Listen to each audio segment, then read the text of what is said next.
Overcome with sorrow, the blind king began to cry.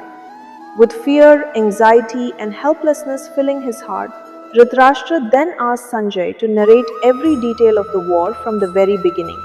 Every battle, every strategy, every conversation, and every important event that had taken place on the battlefield.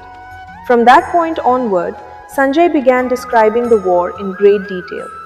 Up to the 24th chapter of the Bhishma Parv section of the Mahabharata, he narrated the incidents that had already happened. Then, at the beginning of the 25th chapter, the deeply troubled Dhritarashtra once again questioned Sanjay eagerly, wanting to know more about the events unfolding at Kurukshetra. The Mahabharata is one of the largest and most detailed epics in the world. It is divided into 18 major sections which are called parvs. Each parv contains many smaller chapters and subsections that describe different events, stories, teachings, and conversations connected to the lives of the Kauravas and Pandavas. One of these major sections is called the Bhishma Parv, named after the great warrior Bhishma, who led the Kaurav army during the early days of the Kurukshetra war. Within this Bhishma Parv lies the sacred Bhagavad Gita. The Bhagavad Gita is not a separate book originally. It is actually a special subsection inside the Mahabharata itself.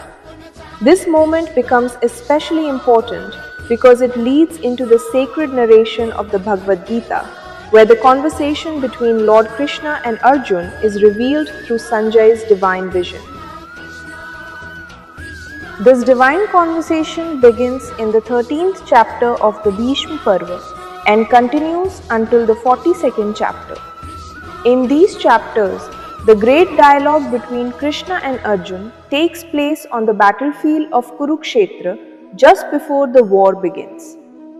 As Arjuna becomes emotionally overwhelmed after seeing his own teachers, relatives, and loved ones standing on both sides of the battlefield, he falls into confusion and sorrow.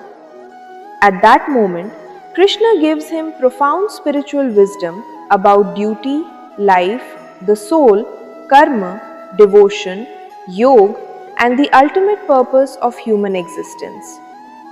So, this explains an important fact. The Bhagavad Gita is not an isolated scripture, but a sacred part of the Mahabharata placed within the Bhishma Parv as the spiritual heart of the entire epic.